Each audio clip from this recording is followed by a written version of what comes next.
I forgot my mic was mute. Wow, how fun.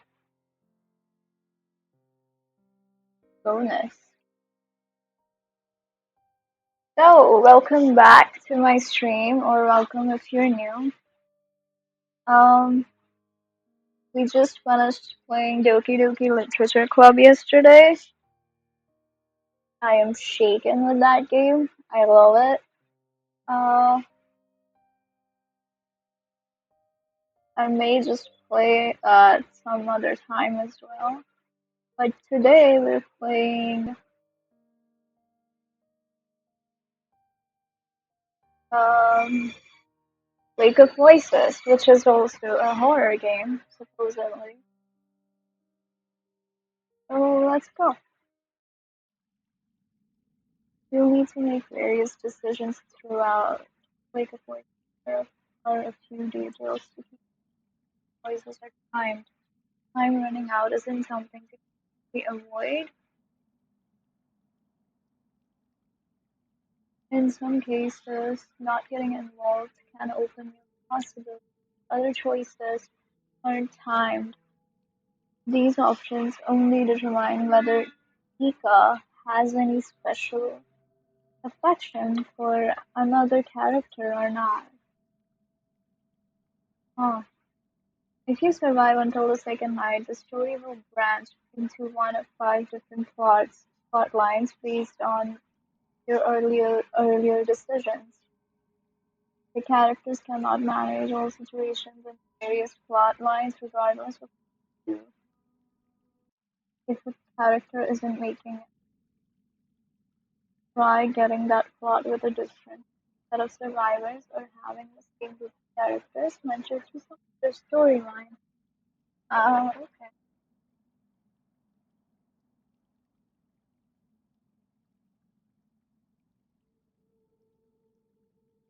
Wait, what's page up?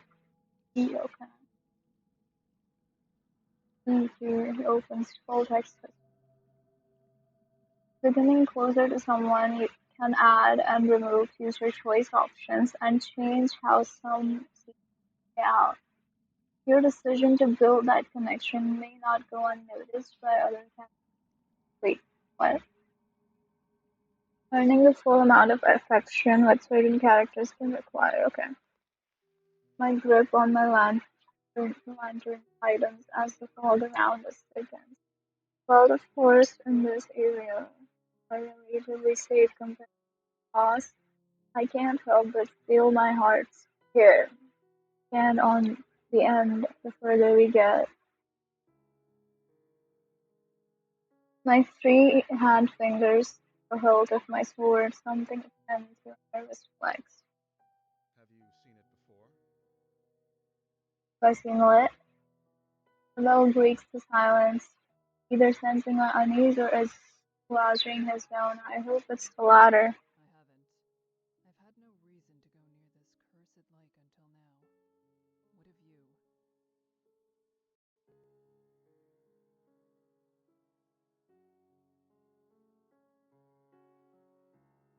I traveled a long way around it once before.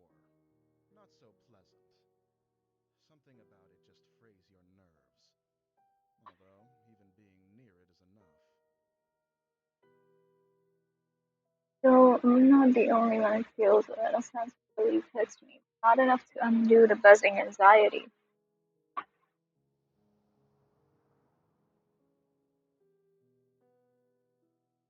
The lakes and alas, most try their best to avoid it all their lives.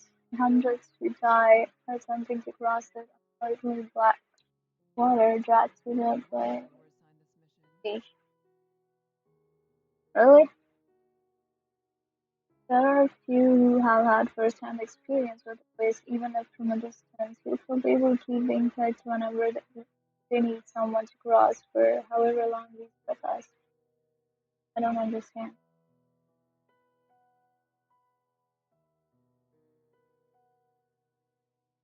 At least we're taking the bridge this time. It'll only take 2 days instead of double that, and the sooner this place is behind us, the better. It would be preferable not to risk it. but time is of the essence. We don't really have a choice. One of our allied villages, Hammer, is being harassed by brigadiers. A band of we don't have many guards, just as an assault and myself. Okay.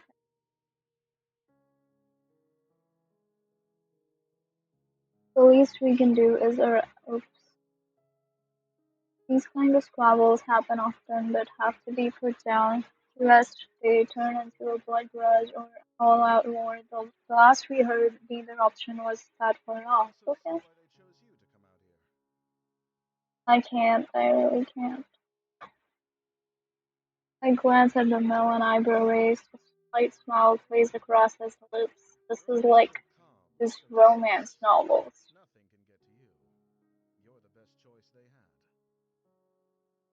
Thanks. Getting into my shoes. A smile now tugs at my own lips, of course. I would like to thank him, but that wouldn't be so calm and serious as he just described, and if that's how he sees me, I'd like to keep it that way. Fair enough. My lack of reaction only makes his smile grow, and he chuckles a bit before refocusing on the path. I do the same. It wouldn't be right to let my guard down in a place like this. Mel appears to feel it differently, however. This really is like one of his romance You know the novels. town on the other side of the lake, though? It's not so similar to ours. If all goes well, perhaps we'll have enough time to enjoy the new area. Okay. For the most part, I ignore him, nodding when applicable. The Mel is a talkative sport, and if chatting helps keep his worries down and his sword hand ready, I have no complaints. Okay. You do you. After a time, the thick fog surrounding us begins to clear. A slick wooden dock comes into view, and with it, the sounds of water gently lapping at its side. Okay. The Mel shifts beside me, stretching his lantern out as far as it will go. He seems tense. SpookTober. Huh, who could it be? A young woman stands by the dock, eyeing us warily. Does she intend to cross tonight?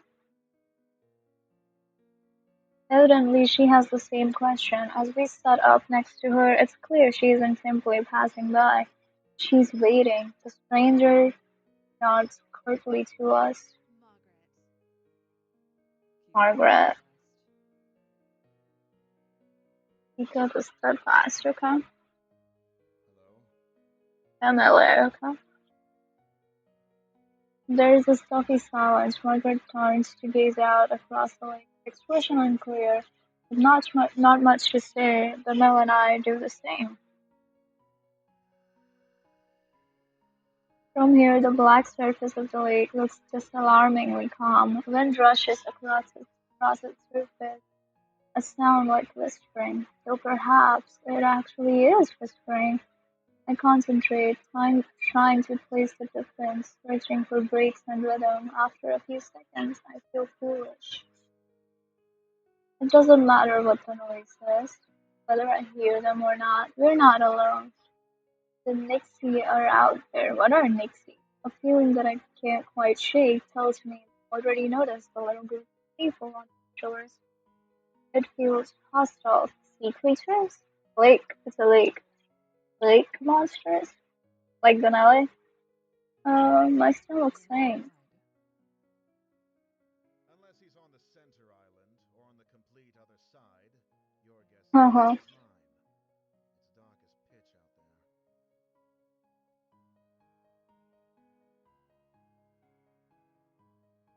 Panic rises inside We me. can't cross without him, and we need to get going soon. Yeah, or else you'll die. What do you mean? The woman behind us, Margaret, cuts him with something like a sword. Okay.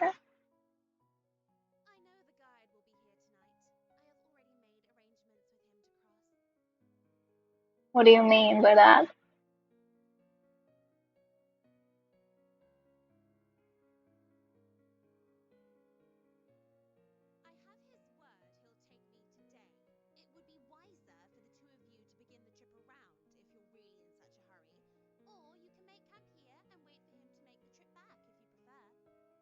I'm sorry, who do you think you are? I don't need to turn my attention to them all to know he's riled up. I step in before he can say something rash. Even if that is so, my companion and I must begin the trip tonight. Margaret is unabreast and opens her mouth to argue I would further. like for the guide to arrive before coming to a conclusion about any of this. Fair enough. The smart one. Kika's the one here. She clamps her mouth shut and lets out a sigh. You can do as well. With the matter tentatively settled, the mill moves away. His finger begins to tap loudly against the top of his nose. He shifts from one foot to another, then grunts. What's that bastard even up to? I don't know. Almost visibly startled but managed to restrain myself. He probably doesn't know any better, I'm sure of that.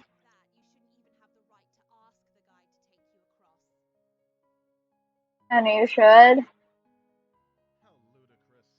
He's faced far worse than a bit of foul language.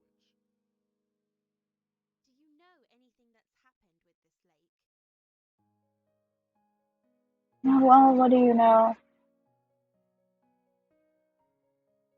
Margaret is clearly not convinced, but she shrugs and makes a show of turning her back to him. The guide's father is Garvin the Exemplar. Garvin never accepted the guide as his son, all the way up until he died in this lake. Your statement could be seen as tasteless. Oh, Fair enough.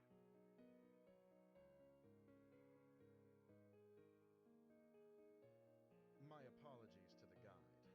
I didn't mean it that way. I never knew about his, well, that. A smile spreads across my face. One I quickly wipe away. You really did, just must be. Silence slowly stretches between the three of us, growing more awkward with each passing second. Margaret seems irritated and Danelle abashed. You're quite informed, Margaret. It's been years since the time of Garvin the Exemplar. It's impressive you knew. Margaret smiles, lifting her chin into the air. The over-exaggerated action is somehow pleasant rather than belittling. He's so much happier than I anticipated. Oh yeah.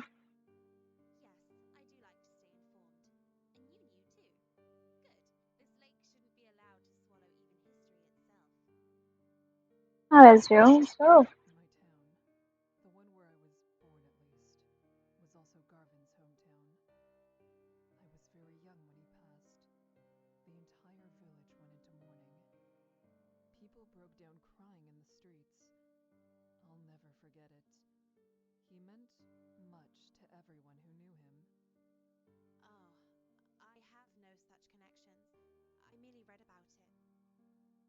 Oh, I see. He pauses, seeming to scan the air in front of her for something to say.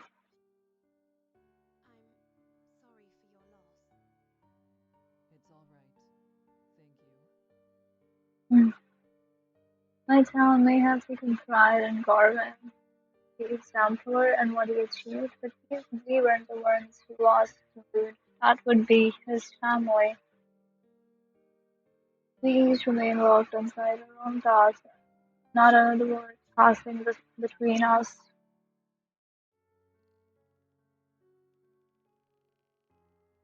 Eventually, a small light appears on the bridge ahead, gently swaying through the foggy air. It gets closer and closer until it becomes apparent it's a figure. That must be the guy, although I can't shake the ghostly aura it gives off. Okay, I see. The figure steps onto the shore, but we wait for him to approach us instead of going to meet. None of us are sure how close to the waters we can get before it is no longer safe. Safe, I mean.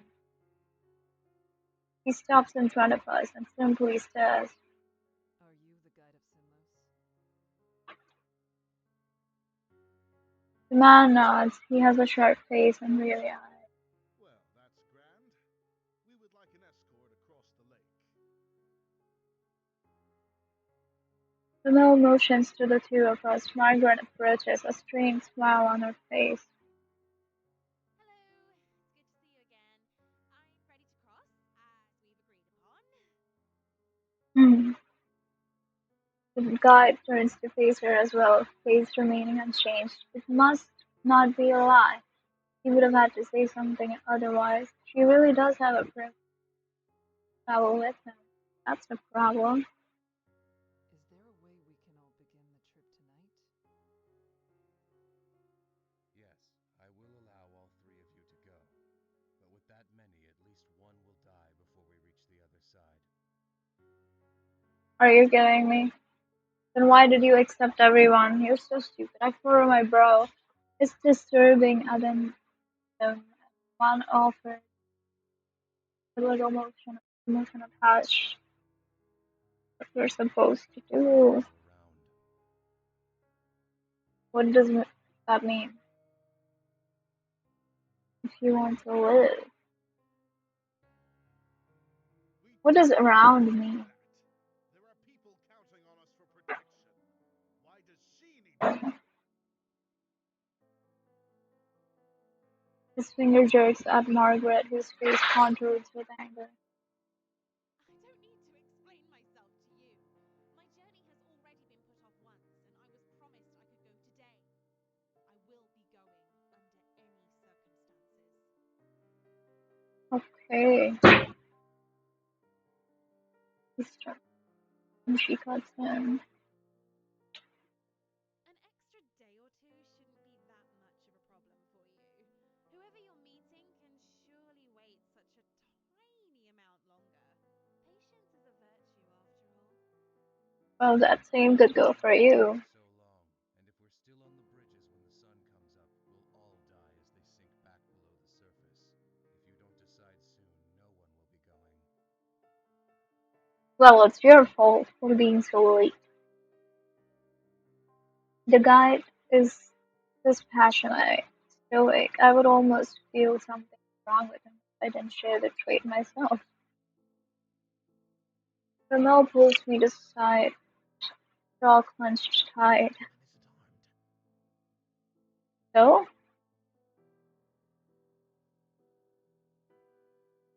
We can easily get her to back off if we make this into an actual fight. After all, we have to go tonight, yes?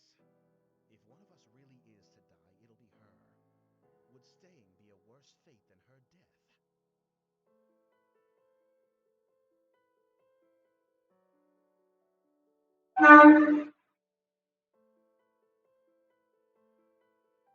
We don't know her situation. This isn't a decision we can make for her. What? Exactly. She's right. What do you mean, what? Ramel leans in closer, apparently having missed what I said. I remove the sympathy for her in my response when I speak again. What did you say? I don't hear you. The guide won't accept something like that, I assume. Am I Kika? Am I Kika? Then what else do you have in mind? First of all, you and I cannot split up. Either we both stay, or we both go. Right. That's not a question.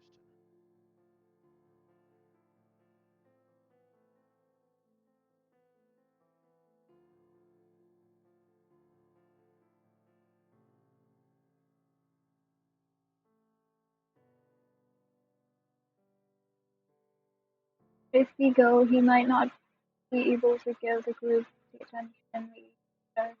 That would mean we truly would be putting Margaret's life at risk, top of her own.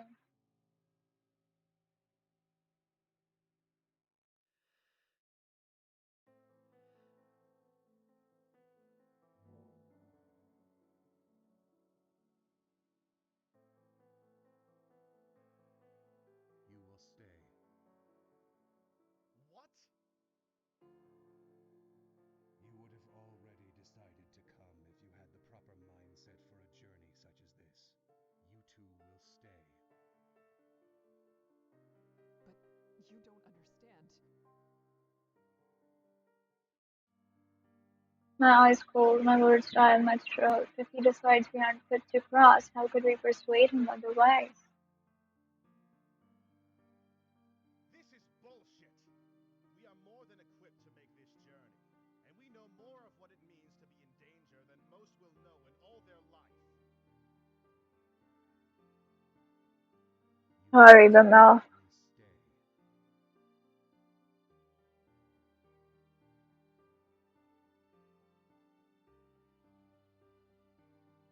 Thanks, but no.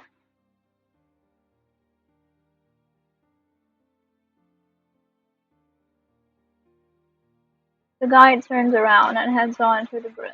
Margaret uncomfortably looks right to us. She then steps onto the bridge after him, Famo sighs, the anger releasing from him as they disappear into the fog. Farewell.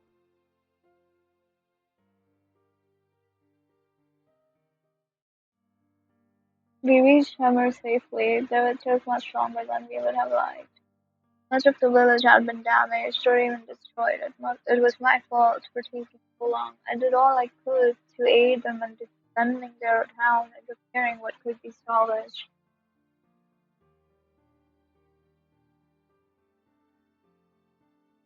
Emma was disheartened by how little assistance we were able to provide. However, he could not deny how fortunate we were to have both made it at all, especially after we caught wind of the report given by the guide to the elders for that night. Every village close enough to Sunlas gets informed on what occurs in that week. He does so because communities wish to be made aware if they have lost one of their own. This time his news was the death of a young woman, the one we spoke to. Margaret is gone. I have not heard nor seen the guide myself since, and I must presume he's still there on that foggy shore, waiting for desperate souls to seek out his light so they may cross the dark night. But someone's dead, so why would they? Although I regret that I was not able to do more to protect these people, no one admonish, admonishes me for it. They seem sure that I did everything possible. I hope that is true, even if I cannot bring myself to believe it. Soon the men and I will return home, and we will once again take the long way round. My one peace in all of this is that Sinless will be far behind me in a matter of days. I intend I guess.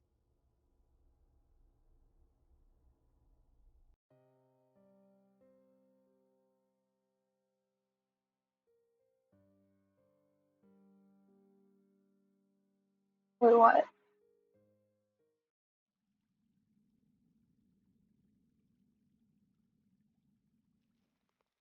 Oh, come on.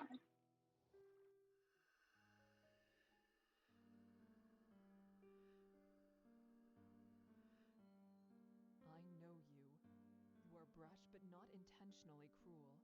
I'm sure all is well. I guess.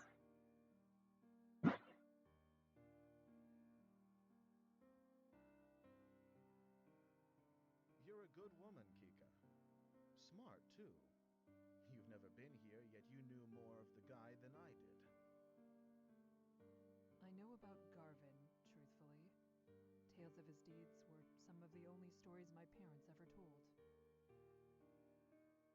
Is that so? You could tell me more about it sometime.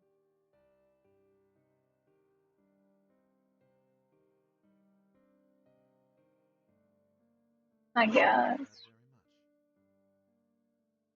Yes, I wouldn't mind that. It must wait until after this trip, though. Of Mhm. course.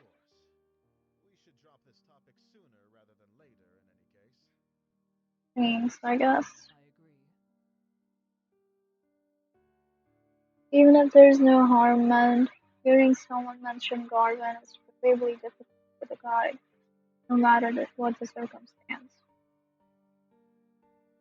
With the topper dropped, we each remained locked inside our own thoughts, not another passing between us. Eventually, a small light appears on the bridge ahead, gently swaying through the foggy air. It gets closer and closer until it becomes apparent it's a figure carrying a lantern. That must be the guide, although I can't shake the ghostly aura it gives. I believe we should go.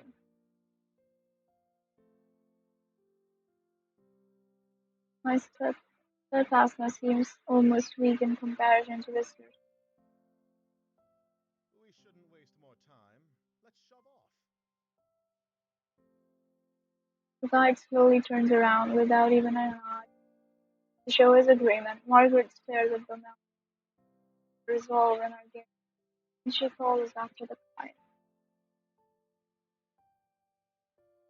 At least she didn't insist we stay behind. We should do what we can to protect her. It's our fault she's being put in even further danger. Yeah, Exactly my thoughts. We we will will take take care of care her. of everything. Maybe I'm being naive, but I have no intentions of letting anyone fall victim to this lake tonight. Those monsters can starve. Thank you. Smile at him for a change, and the Mel eagerly smiles back. We're lucky to have each other in this, I think. I assume so. He turns to follow the others across. I will protect everyone on this trip. I will. We will make it through this. I hope you do. Then I step onto the. Okay. As soon as I step onto the wood, the temperature drops. The light of my lamp shines on the water surface, as reflective as a mirror, until we reach Madigan. That is only one small mist away. Why are there so many um, directions? We fall into the with the guide leading the way. Margaret stays close to him, and I behind her, watching to make sure she doesn't step on the slip. That wood. The Mel brings up. Each of us hold our lanterns in front of us, but it does little good. The fog is thick and night impenetrable, consuming. Above the surface of the lake it's suddenly quiet. No longer is there wind, nor the sound of water lapping against the shore. It's just our own mismatched footsteps and the sound of my quickened breathing. You're like me. My eyes drift back to the lake against my better judgment. It's no wonder there's not even the sound of water. With how still the surface is, it seems almost dirty, with sheen of black marble floor. Wow, I've heard rumors of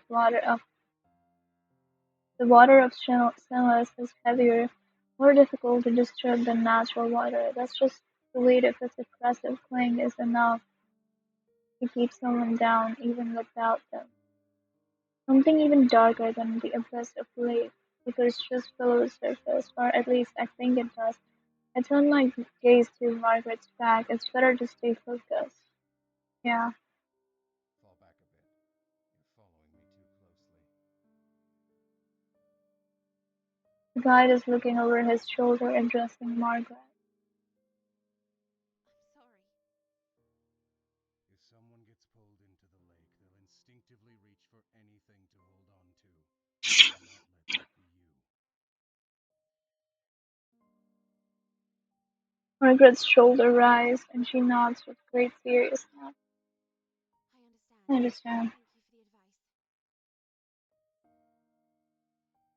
He ignores her gratitude. You can speak amongst yourselves if you so choose, as long as you pay attention to where you're going. There is no worth in listening to the sounds out there. If Okay, there's anything at all, it'll only be Nixie trying to set you on edge. okay. All right. Then, could you tell us your name? You didn't have a chance to properly introduce yourself, and I've only heard you being referred to as the guide. I don't have a name. What does that mean? He's facing the front again, his voice expressionless as before. I have no way of guessing how he feels as he says this. Oh, Probably not something he wishes to talk about. However, there was something else I wanted to say, so changing the subject is not difficult. Great. got it. Thank you for allowing us to join you. Mm-hmm. It wasn't exactly up to me. The guide said he would take you. Great. She hesitates, and then she looks tentatively over her shoulder at But thank you for saying that. It's appreciated. Bemele and I will do our best to be an asset on this trip, rather than a burden. That's nice. I'm not afraid to be out here, though. Still, at least with your training, you should be able to take care of yourselves. Of course, Margaret. It's comforting to know that everyone here is so confident in their abilities. Sad enough to forget how terrible it feels to deal with this. I'm not sure if that is fortunate or unfortunate. Feeling yourself to be secure doesn't mean that you are through. As the conversation rolls, a new sound breaks through. It's the whispering noise. It's the chatter of inhumane voices, this time coming from all around us. Taking care of yourself is exactly what you need to do. Yeah, the guide is speaking again, except louder as the other voices down Work to off. survive at all costs, and hope that everyone around you has enough sense to do the same. That's the only way you'll make it to the other side. Thanks, I guess. Margaret nods in response, but I hear a grunt from behind me. Groups tend to go further when they work together to achieve the same goal. The guide doesn't say anything in response to Al's grumbling. I'm not sure whether he didn't hear them out or whether he just far over the address.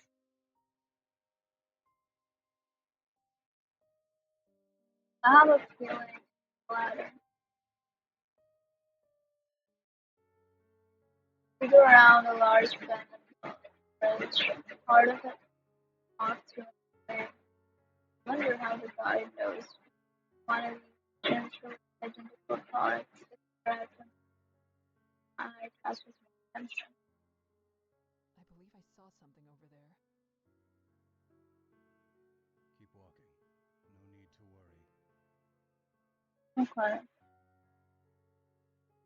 The guide's voice is calm and level. I decide against pressing the issue, not wanting to set my breath even more on it. What did he say? What? Perhaps not wanting the conversation to be caught by the guide, he spoke softly though. I couldn't quite hear him because of it. I take my eyes off Margaret ahead for a moment to explain it to Camille and stop dead in my tracks. Only one word is able to escape me in my stunned state.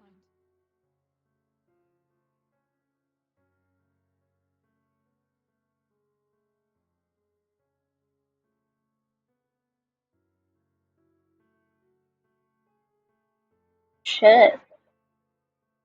Several meters away, a crooked, twisted, black figure hobbles its way toward us. Some kind of liquid rubs off his head, swirling around the edges of its face. It's almost like it's crying. Kamal backs up until he's standing beside me. The figure continues its slow advance, head jerking from one angle to another. Zombies, What on earth? right? It's one of them. Yes, nixi that stumble across the bridges looking for opportunities.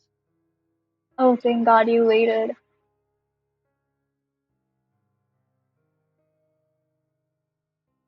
The ones that can make it out of the water are generally referred to as prowlers. I see. I had no idea things like that were out here. Is that what Kika saw down the other path? Possibly. The guide says nothing instead, returning to the front of the party. Margaret watches him pass. Her frustration morphs into nervous optimism when something seems to come to her mind. Well, nixi aren't slowed down much by swords, but at least light keeps them away, right? Margaret's hand grips her face tight and desperation bleeds into her face. The bite the inside of my lip. It'll force it to return to the lake. However, it'll try to drag the light, or you, down with it before it goes. Oh, I see. I reach for the hilt of my sword, despite the fact that it would do little to protect me. Prowler getting closer, jerking forward, stopping the advance. Okay. Does anyone have a light we can leave here? That way it won't follow us. I don't think we do. Only matches. The most fits. He's the one bringing up the rear, so he's the one most likely to be in danger if it keeps following the guide on forward Don't forget it's there. Don't let your guard down, and don't get and left get left behind. behind. What? How am I supposed to keep walking with this thing at my heels? You said it wants to attack. Don't give it the chance. How? The nose flutters in anger, and the guide summarily ignores him. I solidly grab a hold of them. Here, I'll leave it like this, and you can keep your focus solely on the Prowler. Make sure it doesn't get too close. Samuel eyes the guide with unresolved hostility, but allows himself to softly sigh. Really, There's someone I can count oh, despite the fact I'm going against his advice, the guide says nothing more. It's clear now. He doesn't give a damn what we end. Part of me is glad for that.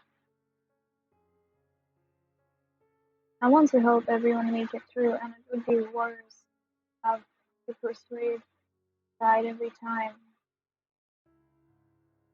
Kika, thank you. No worries.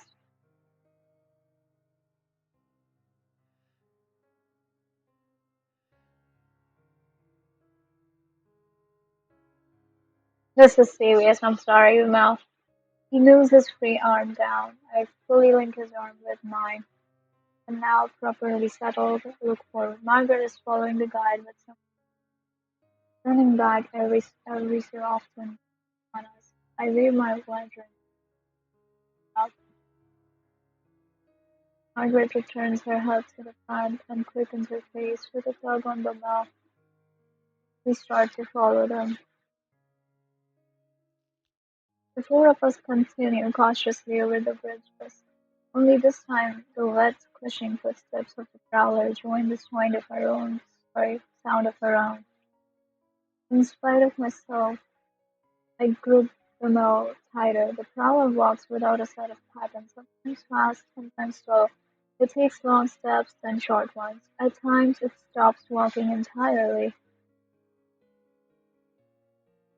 Does it hurt to be out of the water like this, or is he trying to be difficult to read? Is it trying to be difficult to read? Suddenly the whispering in the lake grows louder. I steel myself, trying not to let it get to me. The most important thing in a situation like this is to remain calm. I can't lose my mind. Then all at once I notice the guide and Margaret have come to a halt. Bemele, they're stopping. The melee slows down as I do, and as we near Margaret's back, she says something into distress. Another one. In front? I tell him Bamel, and he understands. We drop close to Margaret, ready to protect her if need be, but the guide holds out a hand. Don't get any closer. I see another prowler stumbling towards us, white liquid dripping from its eyes. The guide hands over. The guide's hand turns over in the air, Let palm it. out. We'll throw it. Margaret extends her own with a trembling hand when Mel speaks instead, his back You still have to take turned. someone's, take mine. No! Okay, well, never mind. An extra light won't do as much good when we're standing this close together. Fair enough. Margaret takes Mel's lantern from him, guarded, relief displayed on her features. Thank you. He hands the lantern to the guide, whose hand grips it tightly, knuckles growing pale. Stay here. I can't throw it too far. The light will blow out before it reaches the nix.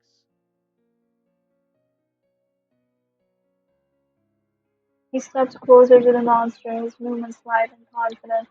As he nears, the prowler starts to back away. Is it only the approaching light that's making it retreat, or are they afraid of them? I guess we'll never know. The guide is far enough away from us that the fog is partially obscuring him, hiding his movements. The voices from the lake grow louder and louder. Water signals begin to flash across the lake in the distance and onto the edges of the bridge. Holy shit. You, I don't notice how tense I am until Bernal eases my grasp on his arm. Then suddenly the guide takes multiple long and fast strides forward, throws the lantern, and jumps backwards to regain his lost. There's a sharp hiss, and then a deep splash. The voices of the nixi grow quieter, not silent, but quieter. A sigh escapes me, and the guide comes back to our group. We should keep going before it comes back. I glance at Brumella and realize he too is looking relieved at the guide before us. And then I see it. First prowler, it's still there. It's right there. Brumel, pull Brumel forward. I shift around, pulling Brumel behind me. The prowler lunges after him, barely missing Brumel, but striking my lantern instead. The fire goes out, and the two of us are plunged into an unearthly darkness. Then there's a slick splash. I realize the Nick has returned to the water. Somehow, Mel and I are still standing. We're still here. Okay. Kika, thank you. I can't respond. Something cold, wet, and slimy has grabbed my ankle. Oh shit. Take it off. I kick my leg out as fast as I can, and the next hold slip. It can't pull with the momentum I've gained against it. Margaret rushes to my side, her lantern hanging out towards them. Oh my god. The light brushes its face. We see it for an instant, its wide eyes, and then it slides back into the smooth surface of water. Great, you guys did it! Camille grabs Margaret and I both, helping us towards the center of the bridge and cussing under his breath. I only looked away for 1 second. I know. It's fine, Bemele. We're all fine. Are you actually alright? Yes, now we should head on. Margaret cocks her head down, examining my ankle, but there's nothing but a wet smudge across around my trousers. I am fine. I say that though I don't actually want to let go of the mill. I need to in order to relight our land and provide us actual safety, but I feel a strong desire not to be alone in this. Fair enough. I shake my hand roughly and let go of him, relighting the lantern as fast as I'm able. Kika, thank you. Again. You saved my life.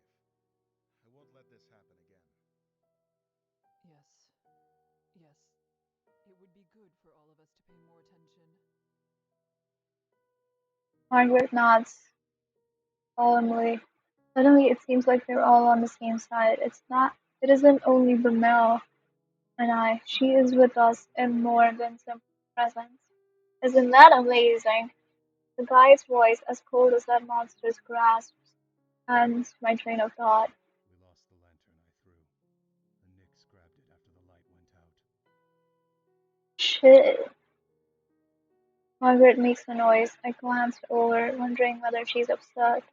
There's a smile on her face, and what does that mean? It's better than them taking anything else. Yeah. A nervous laugh bubbles up out of me, just as quickly stops. Camille chuckles in, and our collective tension eases up. The adrenaline draining from our bodies. We need to keep walking. Yes, we do. Have you all not been doing that so far? The guide starts down the bridge again, and we join him. I try to clamp down on the relief, the ease that wants to flood my head. It's not over. The prowler is gone, but so is Pamel's lantern. You can stay near me, Bemele, since your lantern is lost. I appreciate it. Margaret goes on ahead of us. Pamel stays by my side as I keep at the end of the line. The breath of release for Margaret and Bamel is quickly swallowed by the somber atmosphere of sunrise, as replaced by the gravity of the near-death experience. Never mind celebrating his survival, something like that shouldn't have happened in the first place. Exactly. The memory of the prowlers reaching out towards us appears each time I close my eyes. Why does it look like something's dripping down their faces? Something is. I don't know what. The prowlers are on Margaret's mind too, looking at her pained expression. It's as though the moment of relief never existed at all. I'm not sure. Me neither. Something's wrong with them, though. I mean, they're living in dark black water, so. Fire shouldn't be good for the things, but they want to drown humans so much they're willing to drag themselves around on land? It's not right. Yeah, of course it isn't. They are monsters. They likely do not understand even the concept of right and wrong. I disagree that there's something very wrong about them. I truly, truly hope that's the last we'll see of the Prowlers. I hope so too, Margaret. Something comes to your mind, causing Margaret to enter part of the conversation early. Yeah, But since you two have to share a light, wouldn't it be safer to be in the middle? no, shut up, just walk. Margaret stops and waits for the Mel and I to reach her position. No! That way, you'll catch the edges of my light and the guide's, and it won't be so dangerous if Bamele loses his position momentarily. Well, what about you? That's a You died kind offer, Margaret. the last session. Camille's surprise is so apparent. I want to cover his face with my hands to stop him from insulting her. She merely smirks. I think Margaret may be surprised with herself too. Camille returns to his usual shorty. Simple as it is, I, at least, am fine with bringing up the rear. I'm used to Um, keeping watch for monsters, and since there are two of us, I can pay attention to the back while Kika focuses ahead. yeah, yes, you stay in the middle, darling. I lied, though, so I shouldn't be the one to decide what she should do with it.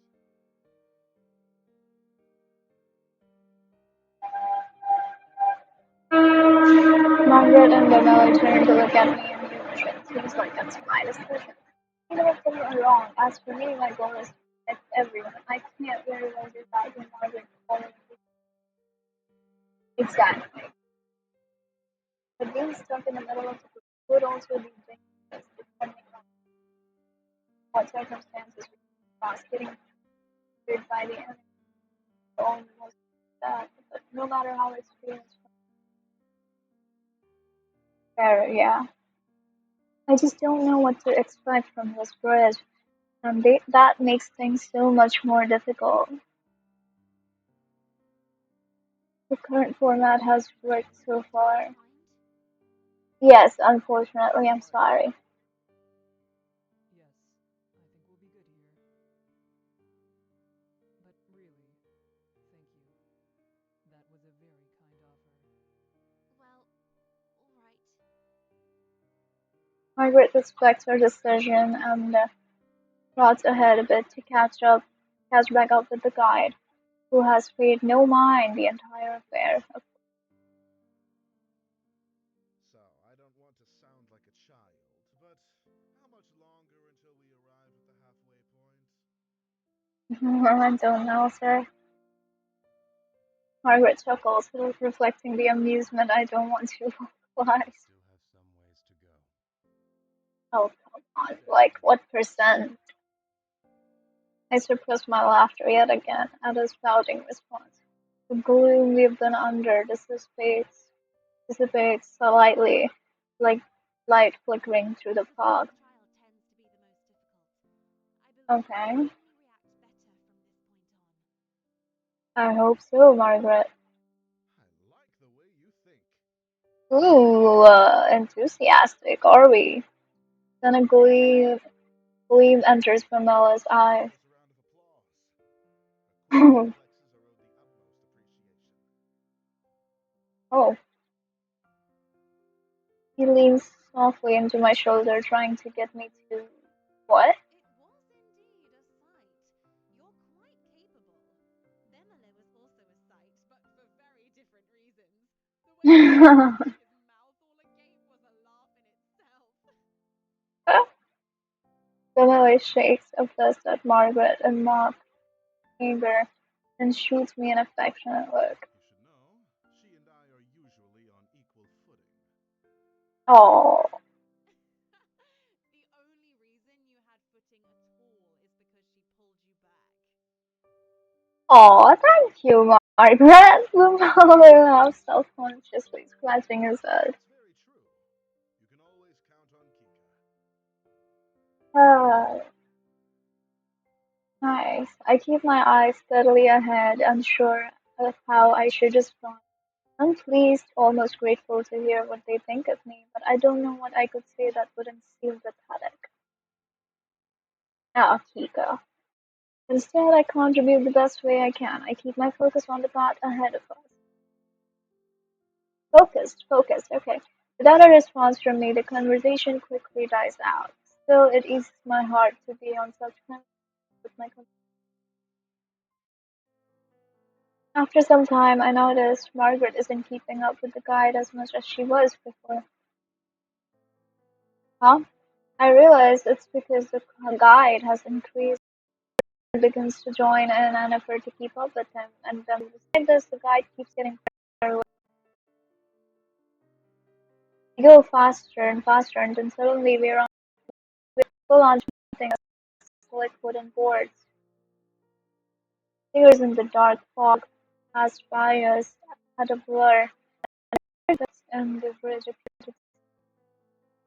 I try hard to swallow my guide something, but it's drowned out by the frantic pounding of her footsteps. Oh shit! I'm trying to piece together what he said. Don't stop.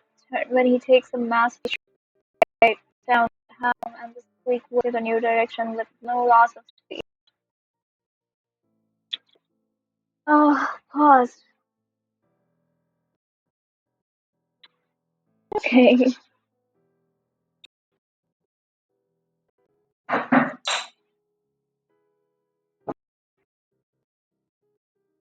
Okay. Oh, it didn't pause. Shit.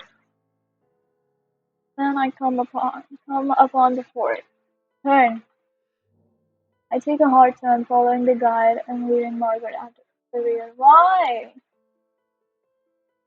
Romella's footsteps stay as loud as they were before he's made a turn as close behind me as ever. Margaret!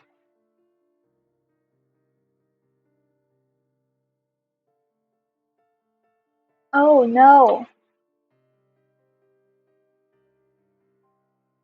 I slow down for a breath, feeling the impulse to turn back, but ignore it. There's no time. Margaret can make the jump and then she'll rejoin us. I keep my eyes glued to the guide's back, ears perked for Margaret's footsteps approaching behind us. And then I hear it, a scream. I whip around, sliding to a stop. Margaret is sinking. The breath she's on is to the water. She's disappearing. She didn't jump. Oh shit. What are you doing? Margaret's head shoots up, her face drained of all color. Jump! She stumbles near the edge of the bridge, staring at the placid water of the lake. Even from a distance, I can see her shaking. I can't say if it's from the bridge's descent or her own fear. She rarely seems to remain standing. I swallow painfully. Margaret, please, you can do this. Margaret bends and tries to jump. She curves in a small arc, achieving more height than she should, and lands directly in the lake with a muted splash. Camillus starts beside me. I grab his hand and pull. We start running again, leaving Margaret flailing in the water behind us. We don't need to rush this. We both know exactly what will happen to her now. Margaret's anguished cries pierce the night, then the screaming stops. My legs grow weak. It isn't right, but I push myself to keep going. Donnelly curses between heavy breaths, calling this thing every foul name in his large book. I try to focus on the pounding of my feet, but my brain won't cooperate. Instead, I imagine Margaret's terror as she clawed to pieces by the next. After everything I done help her, we left her in the dark. As the night wears on, our strength rapidly fades. Oh, that scared me. That's footsteps. How much longer will this last? People have to rest sometime. Almost as if in response to my thought, the guide abruptly halts. I skip to a stop as well, sliding on the surface of the road. Why did we stop? Why did we stop? I wouldn't know. Ask the guide. I'm sorry, sir. The guide doesn't answer, just stares at something slightly out of view. I step up to join him, following his gaze further down the path.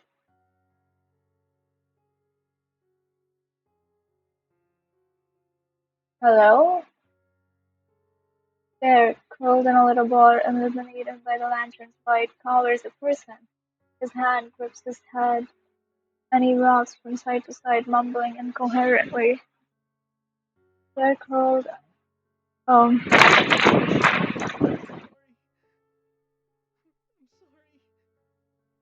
couldn't. I just couldn't. Please. wait, what? What Sorry. are you sorry about?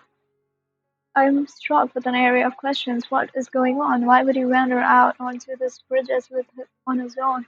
Did he make it this far by himself? Were there others with him? I believe there were others, since he's sorry.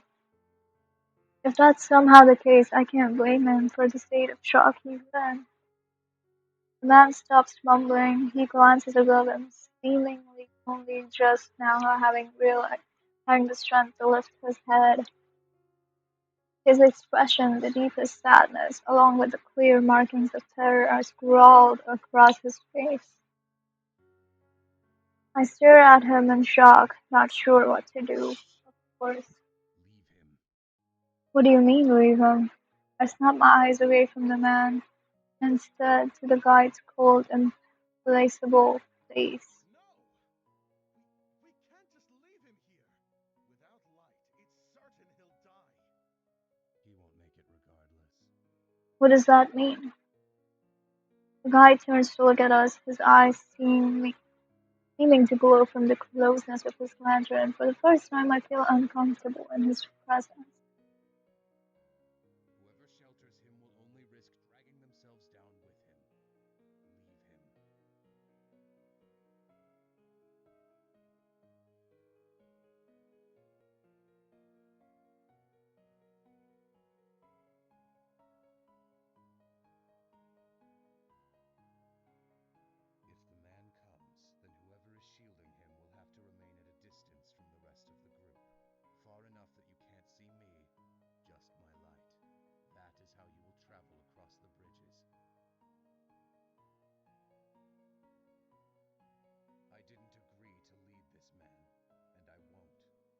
ask me to, I will leave you all behind.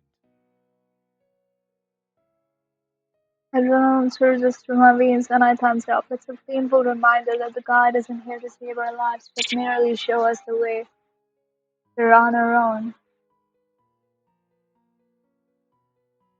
Pamela and I frantically share monologues between each other, trying to communicate without words. Neither of us have a desire to speak, the first to make a choice. Okay. I assume it will be me. The man is standing now, though still hunched with his arms wrapped around himself as if expecting a blow. He stares at the ground rather at us. As it is, I'm having trouble reading his face. What exactly happened to him? Could Nixie be tricking us? Like, Are you well, stranger? do you know where you are? And why you're here? Yes, sir, do you know? He glances up, not at me, but towards me, his eye resting somewhere near my collar. I'm fine. You all can go on your way. Forget you even saw me here. That's absurd. You have no way to defend yourself. We can't leave you. Yes, I'm sure in your eyes I might not seem like much, but that's not exactly a fair shake. What does that In mean? a perfect world, every man would be as large as you. But that's not how things always go. Doesn't mean I'm defenseless. Okay, well then you can do what you wish.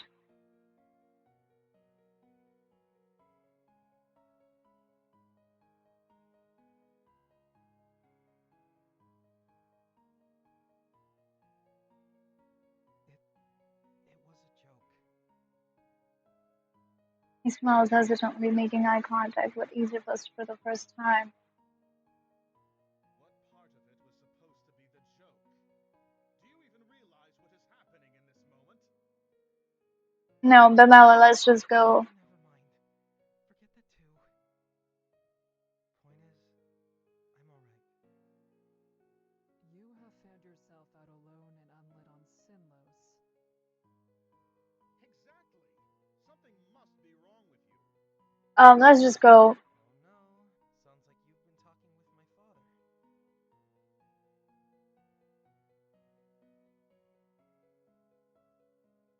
Can we just make the decision and go? Yeah, this is getting a bit too long. Man gives a small wave and begins down the path we came. What? He's going the other way? But that way's literally The broken. right way. It is for me. Oh, so suicide. Must have come quite a ways if it was the other shore you started on.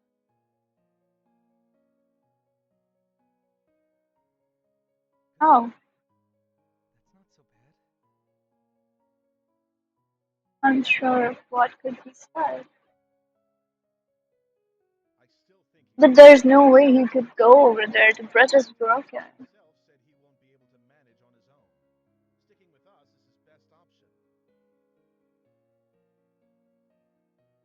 But he doesn't want to come. We can't really force him. I look over the man's body, noticing rawness of his limbs.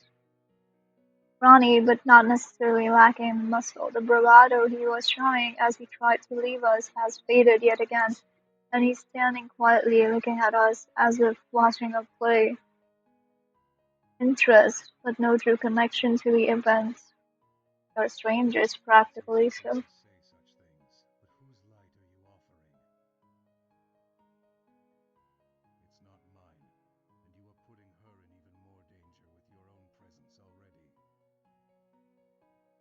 Can we just go? Wasn't the bridge sinking? What's happening? The Melis hands turn into fists. He looks away but doesn't say anything. For a moment, no one does. I feel a cold sweat on my brow as what I feared comes to pass. He's stopping us from protecting one another.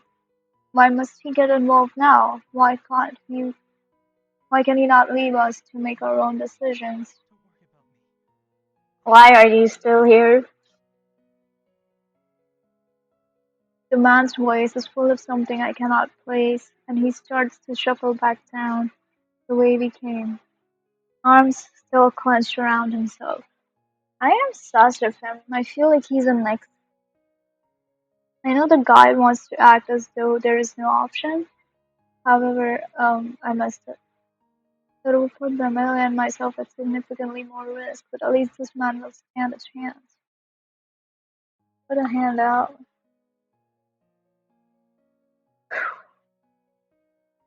I guess. I straightened my arm out like a rod, blocking his progress past me. He stops, As I perplexed. have a I'm firm not feeling afraid. behind, as long as Bemele can remain upfront with you in your light.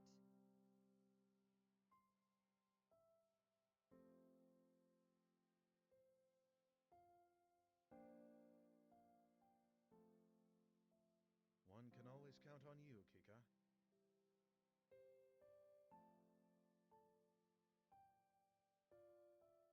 The man, meanwhile, stands with his mouth agape. What will it be? That is fine by me. I can stay on the fringes of your light. That way you won't have to worry about a repeat of what happened earlier. Yeah, the guide doesn't acknowledge him. Of course, he stares at the stranger. The man shakes under the attention. No, Is this? really. I could just go on my own.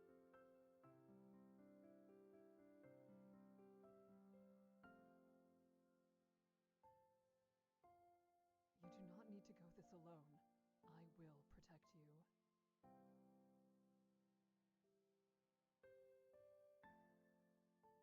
Oh, my character is so brave.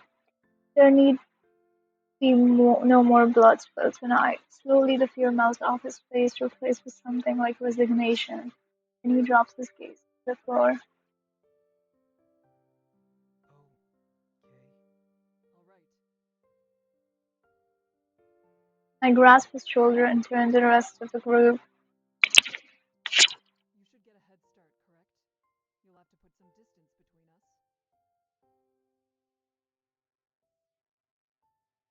Guy seems to agree as he starts to walk away without another word. Camilla smiles first at the stranger and then at me. Take care back here, all right? We'll all be together again when we reach the halfway island. It won't be too much longer now. We'll have a nice little camp out, and you can properly introduce yourself to us. Maybe even tell a real joke or two. Yeah, you're nice, Camilla. Man emits a nervous little laugh and ducks his head. The prospect must not be enticing to him. Yeah. With the stranger having pulled himself out of the conversation, Camilla looks seriously at me. I'm sorry to put you in even more. A prowler again? Oh, okay. Still smiling. I don't This mind. really is a romance book. In fact, I'm glad you did. All I Really. want is for you to remember that goal. Each of us, together, on the island, and then on the other shore, safe. This isn't about what our job is, or where other people need us to be.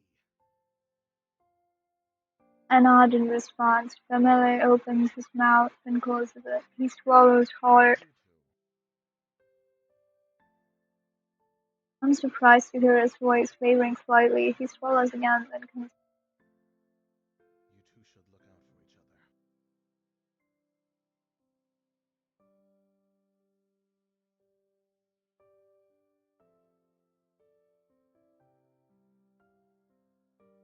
The guide's figure disappears, but only his lantern to lead the way. Camilla is finally forced to leave us behind and catch up with him. I watch him disappear into the fog, an odd feeling in the pit of my stomach. I cannot recall the last time I had difficulty seeing someone leave. Yeah? You should go after them. What do you mean? I start. I almost forgot the man was there, standing right next to me. Now he looks at me with desperate eyes. You don't need to do this. We're already doing this. Just go. Just I'd go. rather know you return to them safe.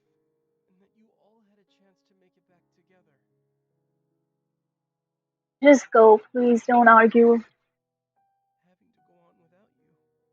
No one would feel that way for me. I'm not worth it. That's not. With your words to yourself, aren't you? You made it this far.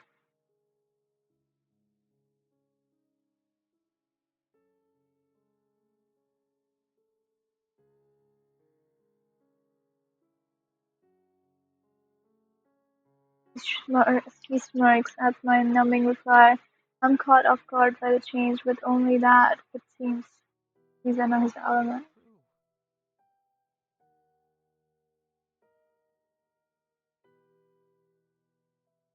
Can we just go? You lot certainly made a scene, huh?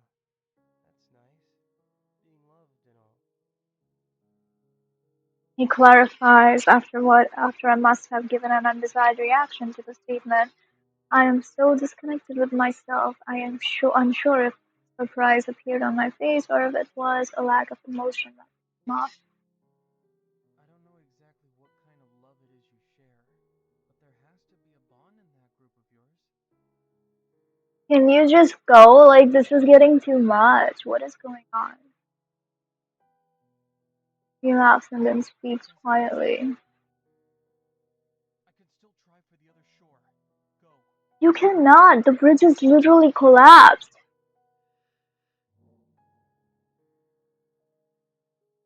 Can we just, like, drag him or something? Because, like, That thank you.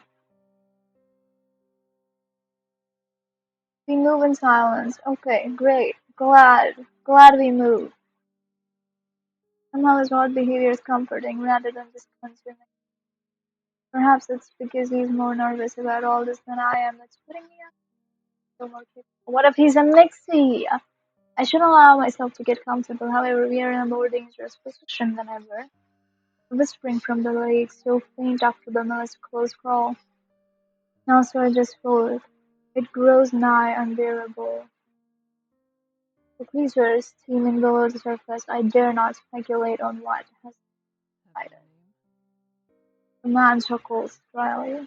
I don't really know what I am. This time his laugh is more of a bark, quickly out and swallowed back up, and he frowns. Only 2 letters. So barely. Oh, Maybe it's okay. time. What are you doing out here without the guide? Perhaps the question is inappropriate to ask. After all, only the darkest of circumstances spurs someone to cross Sinnoh's. But this situation is very strange. I might even go so far as to say it's suspicious. Exactly! Is that just hitting your head? I know that's not fair, but I can't help it. Years spent anticipating danger have made me That's a wary. good question. I'm not sure I know myself. What does Oh it my mean? god. Is that some sort of joke too? Or do you genuinely not remember how you arrived where you are? No, Ika. it's not a joke. Or, well, there is a point to it all. And his voice already by nature like an airy drops to a whisper. I don't know why I even tried. You think that I'd be able to call a spade already, right? He looks up, noticing my gaze still leveled at him, I and really she want to talk to you. shrugs.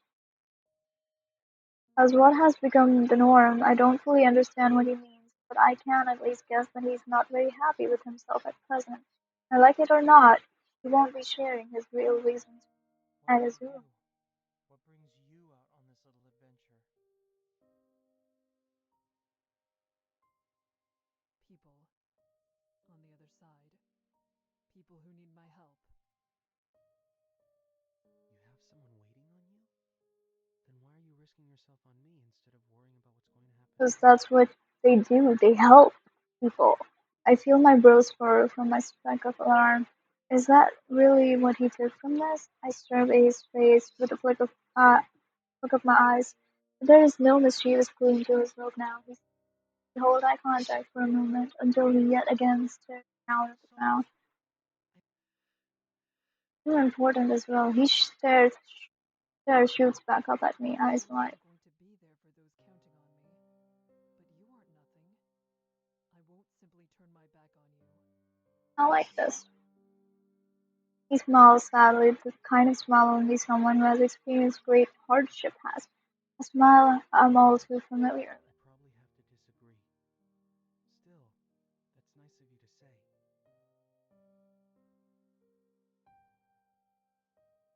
We may not know each other well, but you wanted us to go on without you for our own safety. You even tried to have a sense of humor about it. That counts for something. with. My statement is far from grand, yet he begins to sting bashful all of a sudden, twitching his legs with each step. He hangs his head, mumbles his next phrase. Sadly, he seems unaccustomed to receiving That's praise. true. Thank you for staying back with me. It's kind of nice. No need to thank me. Oh, right. I can't even show gratitude correctly. Of course. I go to him to give. To him. I go to give him a look, but he's smiling. He looks less pitiful than usual. He almost seems content, while smiling sinless. It is How? very Why? easy to make a joke out of thinking that way about yourself. If you don't want people to say things like that, then you shouldn't reject their thanks. Either I did right by thanking you, or I did wrong. Fine. You're welcome. Haha. This time he lets out a real laugh, though a short one. He stretches his arms out in front of him and elongates his strides, so he's walking a bit ahead of me. It's what's wrong with me. He's relaxed and completely unguarded. He's even fine with distancing himself from the light and all the odd comments he's said so far. Then a thought strikes me. Maybe the reason he's so calm is that he doesn't care what happens to him. My heart plummets into my gut. For a time there is a relative freeze in the silence between us, and Lou sighs I've heavily. never seen myself in a situation like this. It seems things really aren't over until they're over. Did you think it was over? He doesn't answer immediately. When he does, the reply is accompanied by him grasping himself like he might fall apart if he lets go. I did. What does that mean? That would have been the normal outcome for his situation, alone, lightless. I shouldn't have asked. I must have let a frown slip through because Lou smiles an odd smile. He stretches his hand behind his neck and gives a little chuckle. Something really is wrong with me. Somehow, I feel lighter. Oh, that's nice. Alright, well, maybe this is good. If he's feeling better than he was, then perhaps his view of himself will I improve. wonder who'll still be left standing when this is truly all over. What? No one will be. I know that isn't the truth, but I cannot bring myself to say anything else. This is the group we have now, and I will not let him believe it's a You lost know this cause. is not possible, don't you? Someone will go. You should focus on making sure it's someone else. That's how he made it so far, after all. Concerned with self-preservation. That came out more hostile than I expected. He doesn't mind it. True, but it's not the same for me. Hmm. Yeah?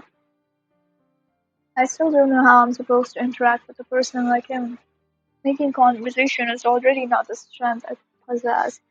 Regardless, you echoing that sentiment was not something I had expected. The whispers from the lake, which had already grown, now speak faster, clearer. The individual words are almost audible. I'd likely be able to make them out if I knew the next language. For a split second, I wish I did. The light in the distance still drifts along in the same manner as it did when we first started walking, which I take to mean the path hasn't turned so far. Hopefully that means we're still going on the right path. But the light, it got brighter. It's strong enough that I have to glance away for a second. The next time I look, the light has grown. The bridge's on fire! I grab Lou's arm without thinking. He's standing there stiff, staring at the glow dull Into what? eyes dull. To the hell with the guide's order. If we don't go now, we will never go anywhere again. I give him his arm a small tug, and he appears to come to himself when he nods at me. I make the decision then that I won't let go of his arm. I don't know what will happen to him if we do.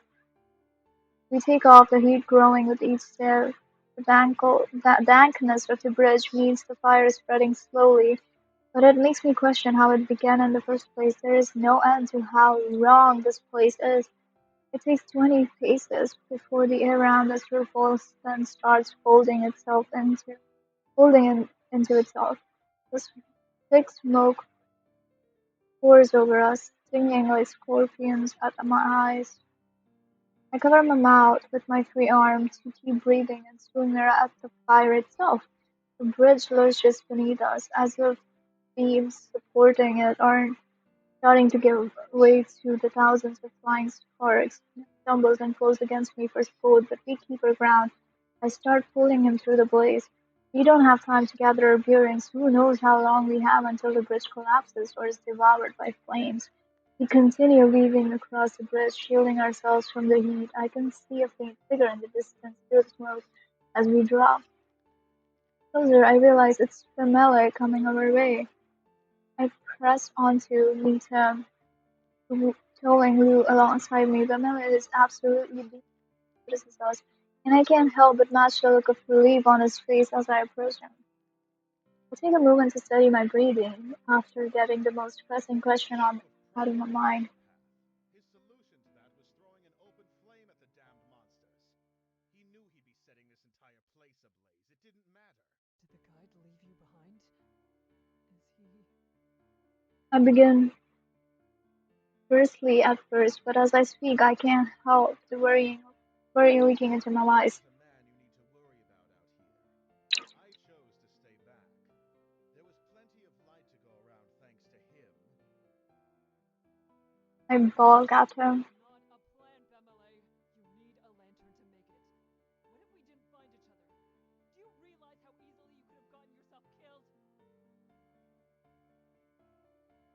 I've seen what happens to those left to catch up, Keegan. They don't. I wasn't going to keep running this time and leave you behind. Pamela, swallowing in my retort, I close my mouth and look at him solemnly. After a moment, I sigh. This isn't the time for discussion, and after what Margaret went through, I can't blame him for the conclusion he came to. Suddenly, the bridge begins to quake once more beneath our It's feet. time to leave. Which way did the guide go? I don't know, Please remember. though he went off in that direction. The fog overtook him, but I didn't see him turn. That will work. Lou?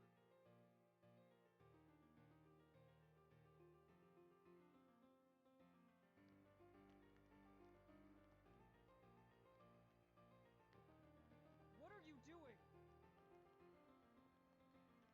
He doesn't offer an Silence. explanation. Both of you stay close. We are not going to.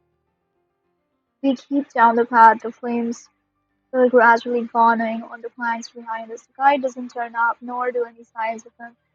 But we push on. We will not stop moving. Then we do. The bridge comes to a dead end of the rotted out boards and collapsed into the lake. For a moment our breathing stops at once. If this was the way that led to the island, then I flip back to face the others, my expression unaffected. I'm not going to allow panic to snap at this group of Over the judgment. bridge. I resolutely begin retracing our paths. The others follow without protest. Our regression is silent, except for our footfalls and the snapping of soggy wood attempting to burn. We frequently have to step over smoldering sections trying to come out right. At one point, we even have to walk one at a time, sideways to avoid a wildly flickering small fire billowing out black smoke. Just as my spirit is beginning to dim, we come across different directions to take among all the forests. There are only two that aren't collapsed or too much consumed by fire. They're following, risk following. Okay. I'll have to pick one. Emily sounds uncharacteristically doubtful of himself. I don't know. It's alright.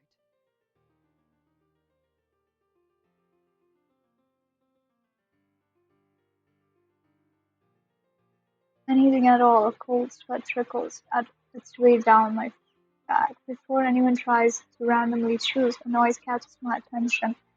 I hastily address the two. A whistle. It came from the right. You and I trade looks. This could be the signal we need, but what if it isn't? Monsters know how to whistle? I don't know. It seems unlikely. Theoretically, the air isn't pleasant to them. They're underwater creatures. We should go right, I think. To where the sound came from. I agree. There's more of a chance the whistle was a sign for good over ill. Our course decided, we move as one down. We move as one down the right path, no longer hesitating. Okay. As we follow the bridge down, there is no sign of the end. There is no debate between directions again. We start to outspace the fire, one danger thankfully fading away. Night continues to lighten.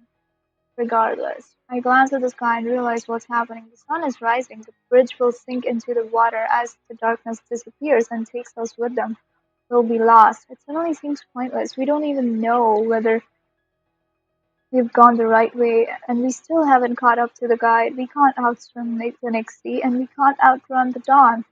We're going to run out of time, yet we keep moving forward. And finally, our perseverance is rewarded. And finally, our perseverance is rewarded. The silhouette of an island rises in the distance. The island grows rapidly larger, and soon the sense of earth and trees reach us. Amazing. In spite of all the horrors of this night, a dog emerges from the fog before us, welcoming us to safety. We will reach the shore. I don't believe it until I've stepped off the wood and all my boots sink into the sand. I walk further inland like a corpse, my sole instinct to flee from the waterline.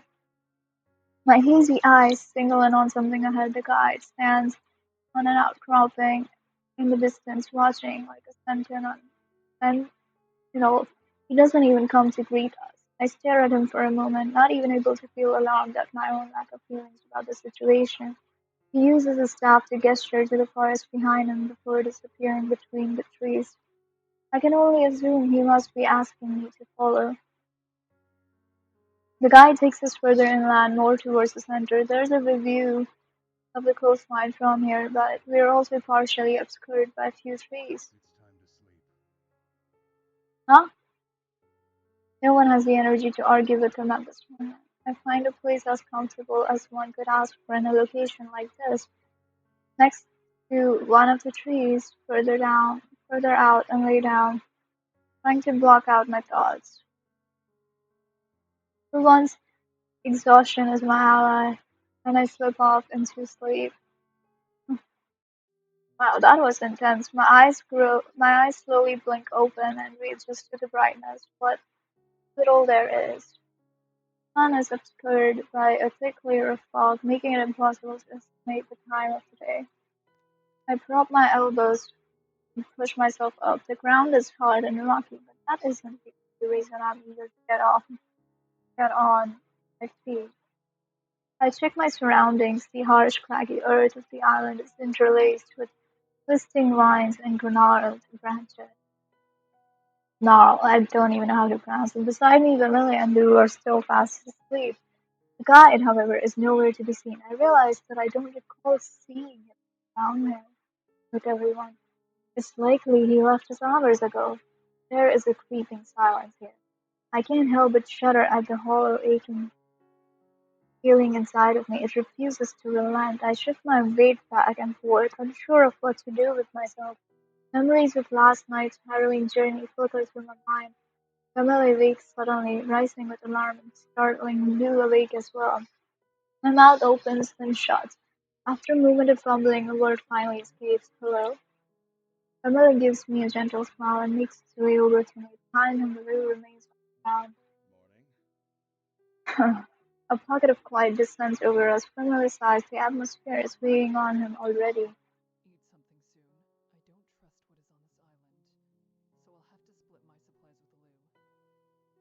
I still have a few rations left. I'd be happy to contribute. Don't worry about me. I'm fine. His back is turned again to us. He still hasn't gotten up out of the dirt. You have to keep your energy up for the day ahead. Camilla speaks encouragingly like he's coaxing a nervous horse.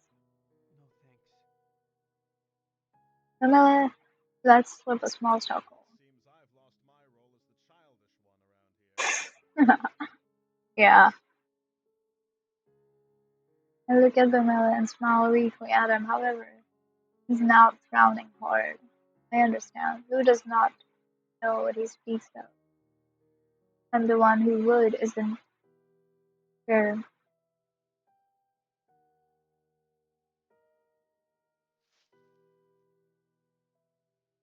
A distinct rustling of leaves around catches my attention. Night appears emerging from the thicket. Bamila glares at him as he makes his way over. Lou doesn't seem to notice as he still faces Sea away. will not tread on land in daylight. However, being near the shoreline is still dangerous. If you leave the center of the island, remain cautious. Before the sun sets, I will be in this area. It would be wise to meet me here before nightfall.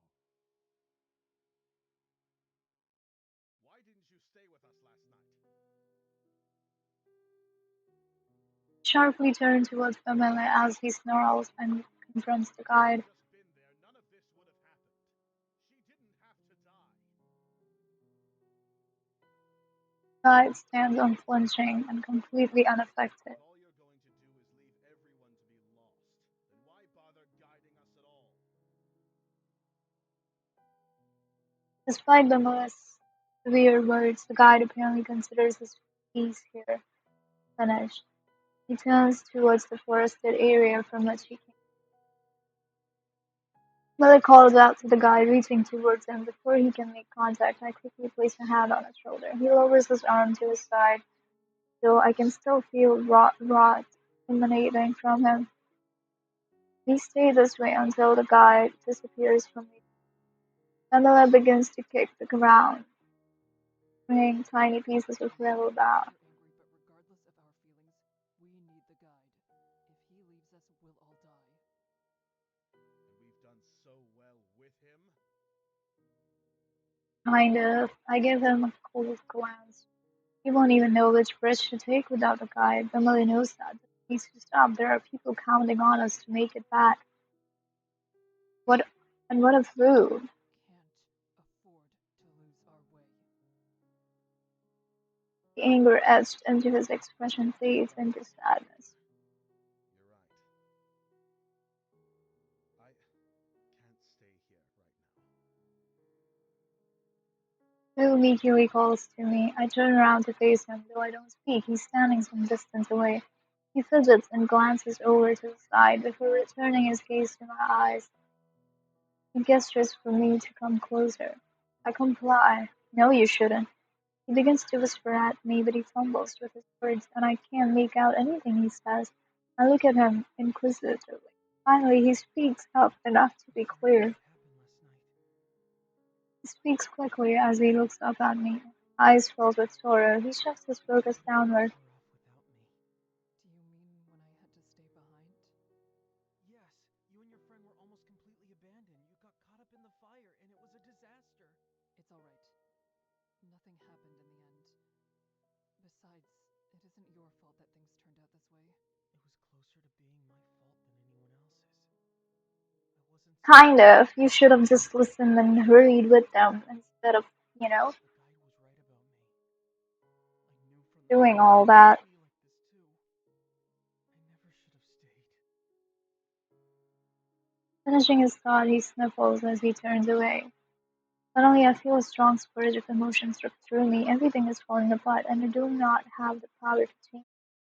Quietly, I speak.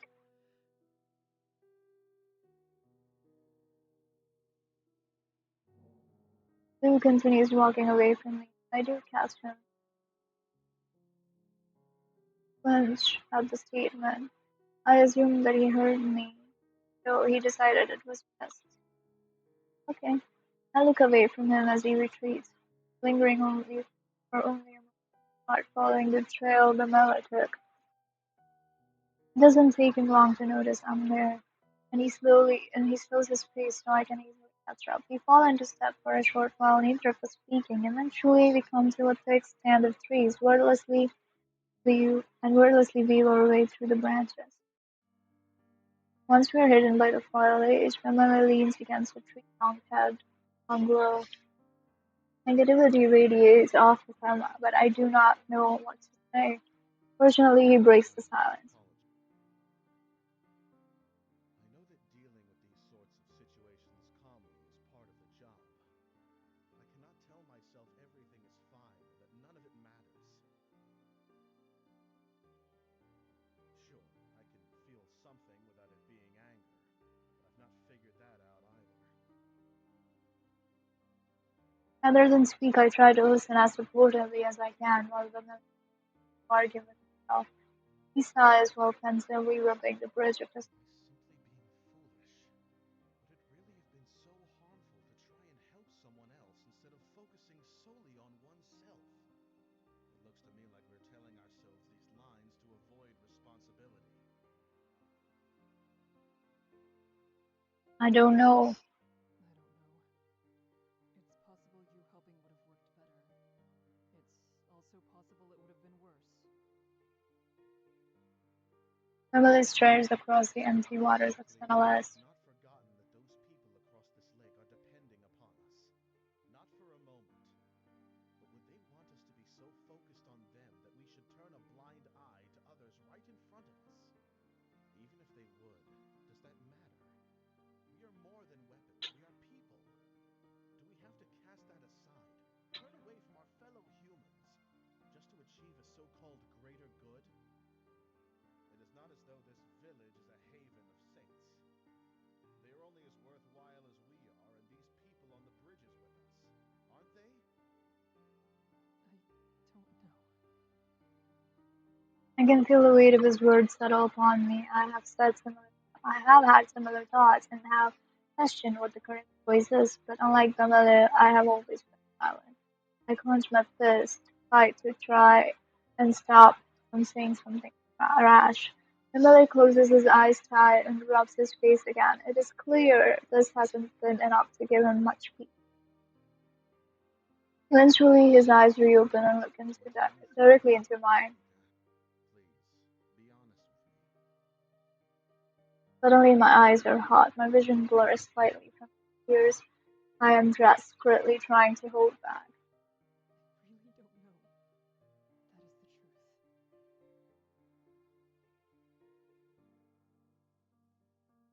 He walks over to me slowly, concerned. Kika, what is troubling you? Everything. I have the answers to what you are wondering. Who are we meant to protect? Everyone we can? Whoever we're told to serve and no one else? Just ourselves? Should we only try to protect others when the risk is minimal? I have no idea what the right option is. Camilla's confusion only mounts with I am sorry for disappointing you. No, you haven't disappointed me in any way. I never should have expected someone else to give me answers to those kinds of questions. It is only, I did not think that. You did not think I was concerned with these issues? He smiles awkwardly over being caught. You never seemed to be bothered by anything we experienced before now. At his words, my carefully held resolve crumbles. In an instant, my cheeks are wet with hot fluid cooling in the chill air as it slips down my face. Always cared. I've always been afraid and confused, but I have kept up a farce of strength in order to get by. Camilla's voice as delicate as flower petals. No idea. How could I not have noticed? Because I did whatever I could to make sure no one did. I have never wished to appear weak in front of others. But the truth is, I barely get through each day. I often feel overwhelmed with sadness at all that we have experienced. Camilla gently places his hand on my shoulder as I try not to sob loudly. I truly apologize for all the thoughtless things I have said to you.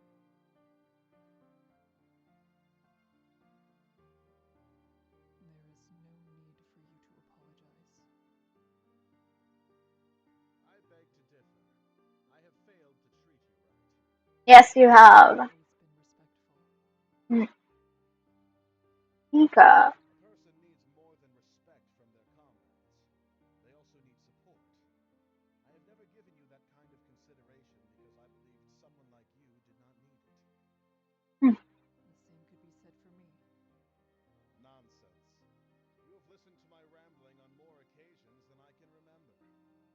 Though I admit my memories may not be there due to being drunk many of those times. Camilla laughs at himself while glancing in my direction to encourage me to do the same.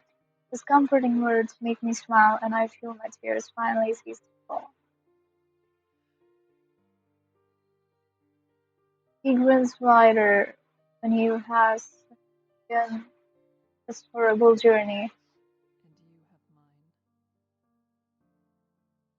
Abruptly, his expression becomes serious I may once answer more. these questions someday, but no matter what I decide, I will still put trust in your judgment. I fear I may not live up to the belief he seems to have in me, but I nod firmly. He returns my nod. Go check how everything is on the island. That sounds like an excellent idea, and I will accompany you, of course. Of course.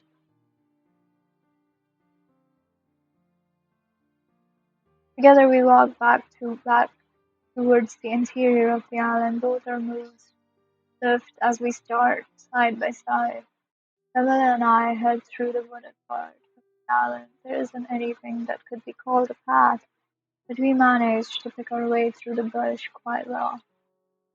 Through a thinner stand of trees, we briefly catch sight of the guide standing on the bushes.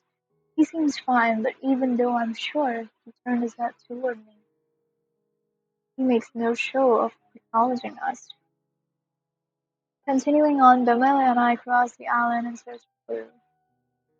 Out of nowhere, a shudder runs down my spine, and I barely stop myself from checking behind me. Darkness flickers through my mind, and I hold my breath. A pat on my back brings me back into the light, a reminder that I'm not alone. I look up to see the miller, his touch more comforting than words could. Oh God. Suddenly, I know I do not need to hide my emotions. There is no reason to act as though nothing is wrong when it is. The miller already knows. I have hidden my emotions for so long that it is still my first instinct, but somehow I sense an assurance from him. Babella will be there to remind me that it is okay, and to support me when I feel I might break from the weight of our experience. I give Babella a hesitant glance. He notices and returns my gaze, staring into my eyes. I feel the words spill out of my mouth before I realize what I'm Would saying. you like to take a walk with me? I take a moment to part some brush out of my path before explaining We myself. could pass around the edges of the forest where there's less in the way. There doesn't need to be a purpose to the walk. It only needs to be a way to spend time together. Oh, like a date, you guys. To not doing anything. I would be delighted to accompany you, Kika. Oh, he likes it. Perhaps it may be It better was if we go obvious, but slowly. whatever. We'll be walking all throughout the night. I believe I've spent quite enough time resting. If I'm being honest, I think I need a break from all this waiting around. My lips curl into a smile. We'll do that then. After we speak to Lou, Of course, of course. Lou is the type of person one has a hard time leaving alone. I nod a small lopsided smile on face. Lou is always full of surprises, whether that is for good or not. That's true. We scour the area for Lou. It doesn't take us long to find him. He appears to be alright, though still strange. Hello, Lou. Are you holding out all right? He looks away once more and smiles bitterly to Everything's pretty himself. much how I expected. Make of that what you will. I frown at his response, but I try to not let it bother me too much. This is simply Lou's way. Take care of others. Take care of yourself. Both are important. Lou doesn't respond to Pamela's advice. I decide to attempt it What are you ready myself. to eat, Lou? Lou pauses for a moment to consider Okay. this. If you leave here soon. We can oblige that. After you take a nice stroll with us. Lou looks at Pamela, clearly I'd like to lost. spend some time in your company. Lou huffs at us, as irritated as he is amused. I don't know what that means. Get in the way of you two. Nonsense. Something will absolutely be missing if you don't come. Surely. Lou still doesn't look convinced. I plead softly. Lou just sighs and turns his gaze to the dirt. Come.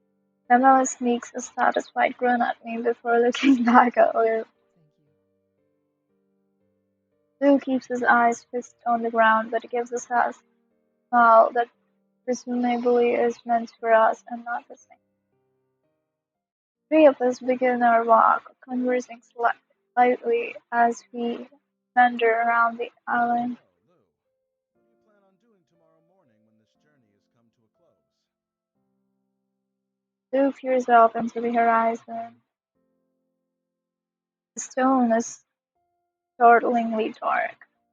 I'm perplexed. I've never heard him speak in such a way before. I'm not sure whether he's worried about not making it back home or worried what will happen once he does. I can only hope that he will be alright in any case.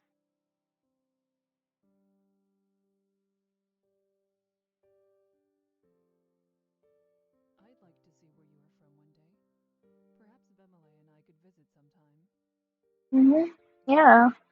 Who gazes directly at me, hidden beneath his flat stare is the impression of vulnerability Vanilla charms You're him. always welcome to visit us at our village as well. Everyone to be lost for something to say, Bamala moves right alongside despite his lack of So, engagement. do you like animals? You are the type. Sure does. Lee seems caught off guard from the suggestion, and it's enough to get him speaking again. I'm not sure.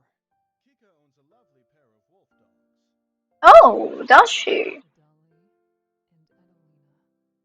Oh my god, same like me. I have two female dogs. I speak their names quietly and finally am comforted that they're safe under the care of the guardsmen, but long dearly to see Let them me help you again. hunt and guard my home.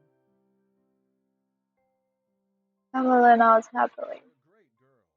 I'm considering getting myself a wolf dog someday as well. I live alone. However, whenever someone gets kicked out of their place for the night, it's always my door they come to. I've never had the heart to turn them down, but perhaps a threatening dog may discourage them. Perhaps, yeah.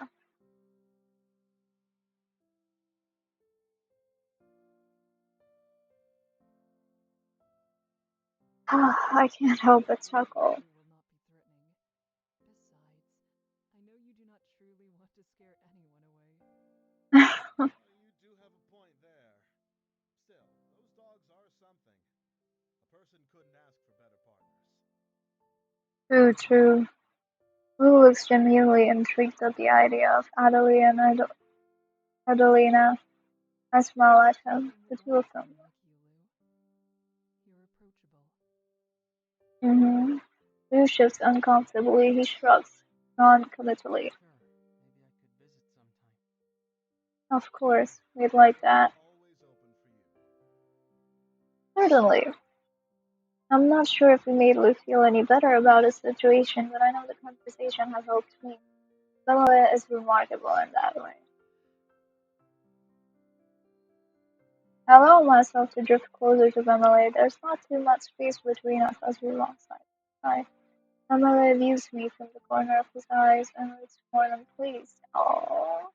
For a brief moment, all of the troublesome circumstances seem to float away from our minds as we enjoy each other's company. I wish it could go on for so much longer, but it's a while later that I have to speak up. We really should rest before nightfall. Sounds Yeah, like a yeah, great yeah. idea. Totally. Great.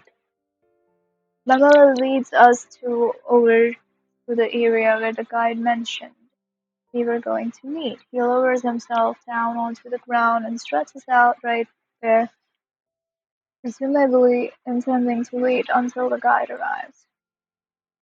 There's a little more dramatic of resting than I planned. Huh. I walk over and make myself comfortable next to him, though not as comfortable as he has made himself. He scrunches his face and takes his seat some distance away from the two of us. The three of us quietly wait for the guide's arrival, occasionally chatting with one another as we rest. The sky turns orange as the sunset comes upon us. The color seems to drain from the world, being consumed by the fog. The guide makes his appearance. I nod and feel myself grow tense. We truly are about to return to these bridges. All of us wait in an uncomfortable silence until night falls. We silently stand as one, forming a visual of sorts. Our remaining lanterns illuminate the dark, prepared for tonight's journey. And yet, the way forward does not appear. The bridges haven't risen from the depths. I glance to my side. The guide doesn't look at all pleased. The corners of his mouth have a harsh bend as he briefly loses himself to heavy thoughts. Go to the shore. He doesn't offer an explanation as to why. Instead, he goes on without us. I follow after the guide, my forehead creasing with smelling worry. Behind me, I hear Bamila's and Lou's unsure footsteps. The four of us press onto the shore. The dark waters lap at the edges of the sand, and as expected, the maze is still hidden beneath the swirl. Guy grips his staff tighter, still, his knuckles ghostly white. He sucks in a breath of air like he's about to speak, but he hesitates.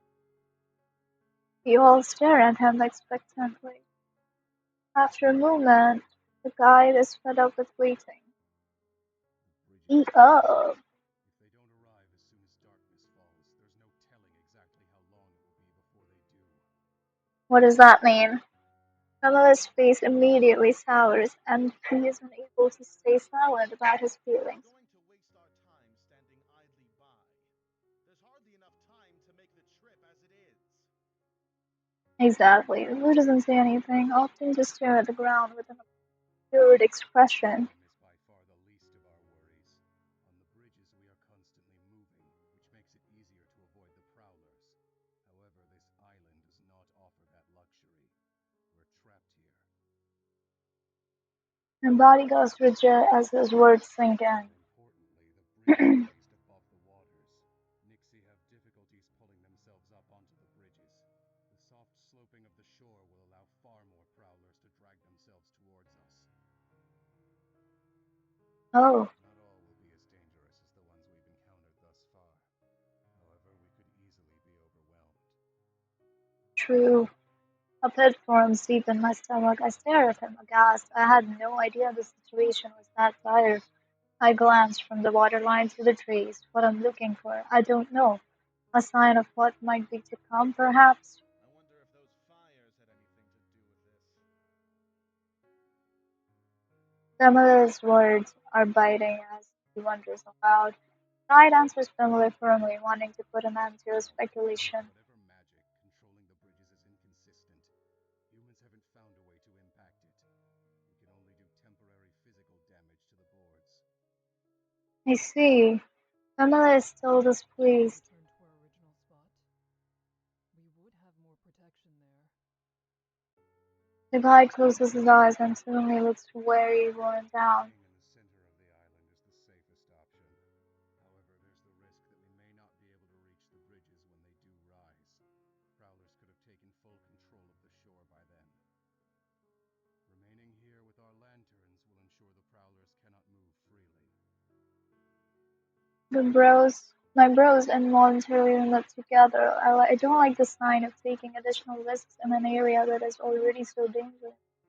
But our options are thin. I will not be kept on this island for another day, so the shore is where I will be. You may wait at the edge of the forest, or even at the center of the island if you fear being attacked. If the prowlers come between us and you fail to make it to the bridges, I will leave you behind. Camilla spits hatefully under his breath. Of course you would. I mean, of course, why wouldn't he? True generosity is not something I would expect from the guide, but that is not the conversation we need to have at this moment. The guide has made his decision and we must make Resting ours. by the shore, perhaps I could be positioned somewhat further back from you, and then the others could stay further back still. That would keep us safer, without having any major gaps of darkness between us and the shore. You could start a fire, seeing as neither of you have a lantern. Good suggestion, Kika. Fine.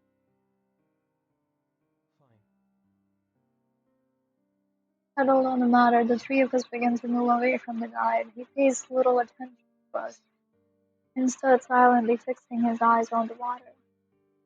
I take my place in the middle of the shore while Emily and Lou hover closer to the island's core on the line between dirt and sand. After getting a sense of where they are, I turn my gaze ahead. Oh shit, at first I think I'm being fooled by the fog. There are several white dots playing along the edges of the water. Dark globes begin to surface, and I see them for what they are, eyes. So many white, dribbling eyes, gleaming sharply against their pitch-black bodies as the nixi bob up and down. They surface and disappear in a loop, each time more sets of eyes and closer, surveying us more intently. Then they cackle. The sound is atrocious, gurgling, then turning high-pitched as they seem to take full stock of us. Holy shit. The lights in their eyes somehow seem brighter as the first of Nixie dig their claws into the sand and begin dragging themselves upon the shore. I plant my feet firmer. With the threat rising, I decide to take one last moment to check on others. Emily is tending to a small flame. However, I don't see Lou with him. Immediately alarmed, I raise my voice to call for him. I'm okay. A bit of rustling comes from above. I'm at a loss over what's happening before I realize that Lou is speaking. From up a tree, before I can ask what he's doing, Lou continues. Chance any Nixie will get a hold of me here. They won't climb. His voice is light-hearted with an easy confidence. With a slight shake of his head, Emily chuckles at Lou. You'll get down from there as smoothly as you climbed up. Maybe. He still sounds fully self-assured. I smile to myself. I like to believe that Lou will truly be safe from those predatory creatures this way. With the two of them doing as well as they can be, I cautiously back up to my original position. I return my full focus to the shore. As we feared, this is becoming a pressing situation. More prowlers rose from the waters while my attention was on the crew. They've surrounded the guide on both sides. The only way to gain distance from them would be to delve further into the land. Yet the guide shows no sign of giving up his position. He remains where he is, resolving to keep all monsters near him in sight. I grow more unnerved the longer I watch this. Guide seemed impervious to the dangers of sin-laws. This is the first case where I can't tell whether he will continue to be fine as always or not. It's a distressing notion. As they creep even closer, I can't stay silent any longer. Consider retreating. He doesn't face to me, but Don't replies, do that. Nixie recognize signs of weakness. Backing away will only increase the odds of them attacking. "Oh, I see." I grip my lantern tighter as I swallow hard. What can I do? As if to answer my own question, a thought whispers into my mind, and I look down at the lantern in my hand. I could throw it, as long as I don't let it go too far down the shore. It doesn't seem plausible that an X could take it. But if I do lose the lantern, then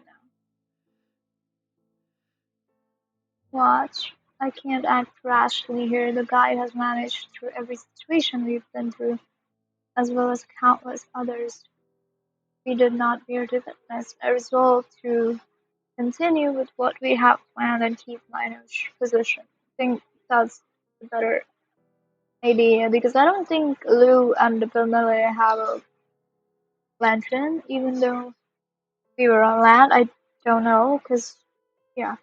Without flinching, the guide keeps hold of her position on the waterline. I periodically switch between watching him, the others, and the rest of the shore.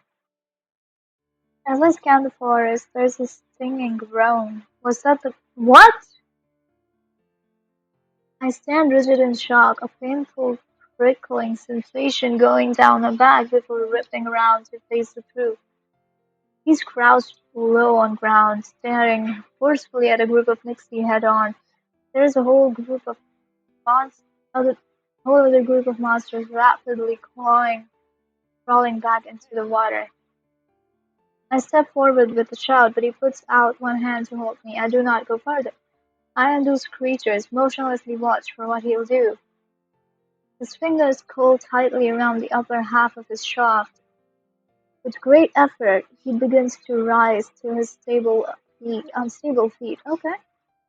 The moment he is fully upright, the guide aggressively swings his lantern at the encroaching nixi. He catches them completely off guard, and they scatter to rejoin the rest in the black depths. Okay. The guide crumples. Motherfucker!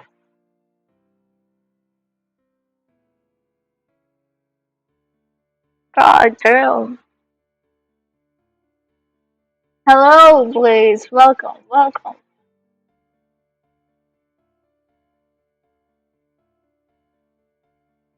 Uh, you got me. The guide crumples back into the sand unceremoniously. I can hear his ragged breath as he regains his composure.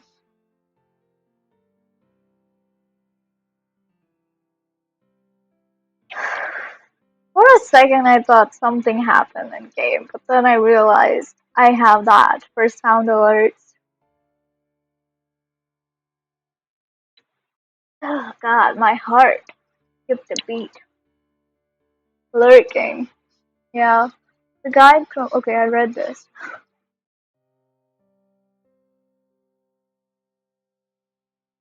He tugs at one side of his cloak. Are you enjoying? Bringing it, bringing it close around himself, it covers up a dark, growing stain creeping through his right pant leg. Even while collapsed, he seems compelled to hide his fragility. Hmm. Interesting. Is that admirable or saddening? I do not know anymore. Me neither. The guide roughly pulls himself back onto his feet and forces himself to remain standing. Okay, this is sad.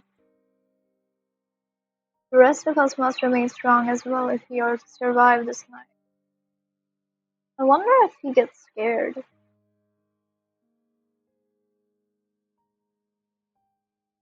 Gripping my lantern, I watch over everything and everyone inside vigilantly. Okay. After an untold period of time, the water begins to stir. There's an unusual gurgling and a sound I never thought I would be just relieved to hear. Slowly, creakily, the bridges make their nightly appearance. Wow, finally! Sinless is an overwhelmingly cruel environment. This island had felt like a safe haven such a short time ago, but that has been twisted to the point where I am grateful for a chance to return to the maze. And we may not even reach that. What do you mean? Oh, okay. More nixie are breaching the water and wrenching themselves onto sand. The guide signals to all of us. Thanks to his position on the shore, the guide is able to board the bridges without confrontation. For the rest of us, however, the nixi begin to crowd the opening. It appears on they want to get on themselves. Oh, okay, on the bridge. We desperately we have desperately little time before we'll be cut from the guide. I look through my lantern. Will this light alone be enough to cause them to disperse? I mean, strength is also something. The guide just said you need to not show weakness. Lily appears at my side, dragging Lou's arm in one hand and his sword in the other. Okay, that's my friend. Lou yanks himself free of Lily's grasp and doesn't seem very happy at the treatment. Being taken into the water is the biggest threat with these creatures. While we're on the shore, we can keep enough distance to avoid it. I can help push them back. I was gonna keep the stream short, but I was um, compelled by the story. I appreciate his confidence, but I'm still not certain his help will be worth the risk. Two is more intimidating than just one, and there are many prowlers lurking. However, physical ones don't hurt them in the same way they do people. I could still use my lantern alone. That has been the one weapon we've wielded against them thus far. My mind goes over every point I can and think of on a loop. But there isn't that kind of time to spare. I have to give an answer. I don't know. Seemingly, like he desperately wants to disagree with helpful. There's too much risk for you to come with me. I'm going now. Wait, what? Oh, I missed it. I missed what happened.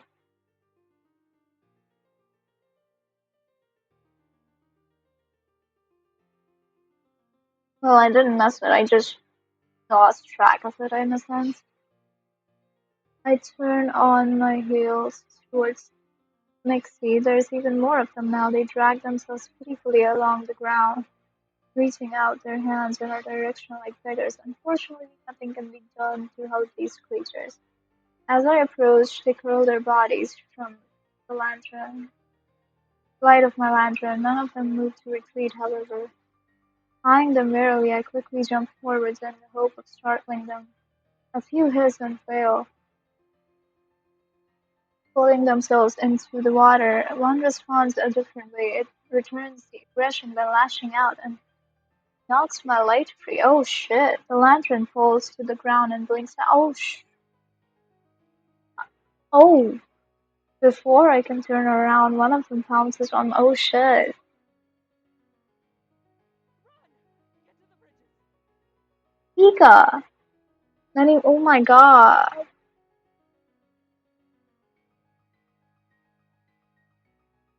There is shouting, but I'm not able to make out what the words are. As I feel the thick water begin to lap against my legs, I know in my soul that I will never escape. This is the end. Phew!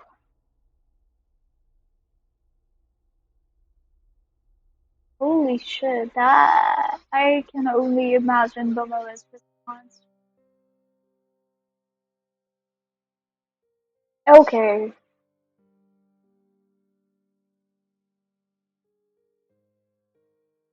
so I think I'm gonna end the stream now. It's been 2 hours.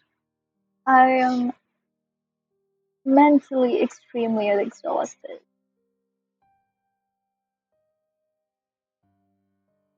I guess we could do other choices tomorrow or something. Oh, sorry, I'm not live tomorrow.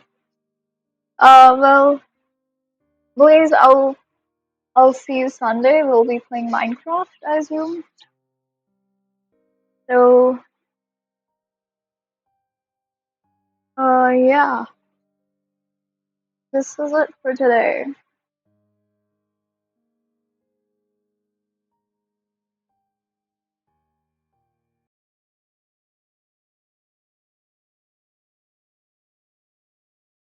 Have a good day or night. Um, take care.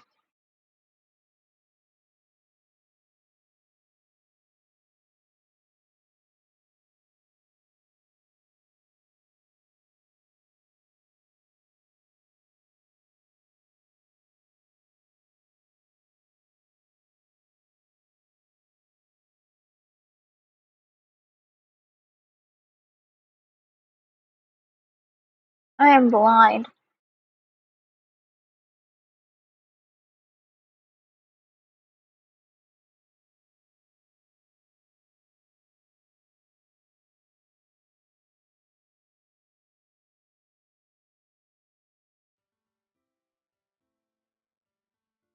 And I love this song.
Was I mute the whole time I said?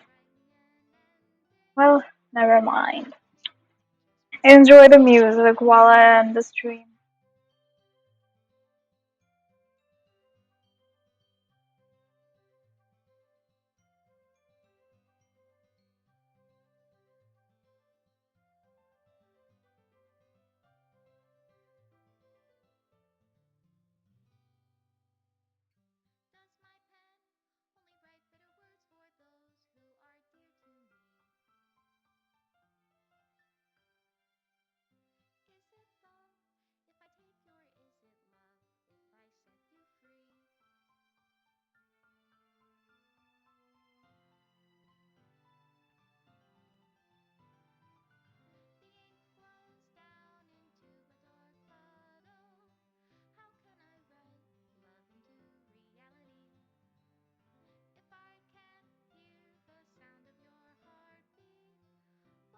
What is love in your reality?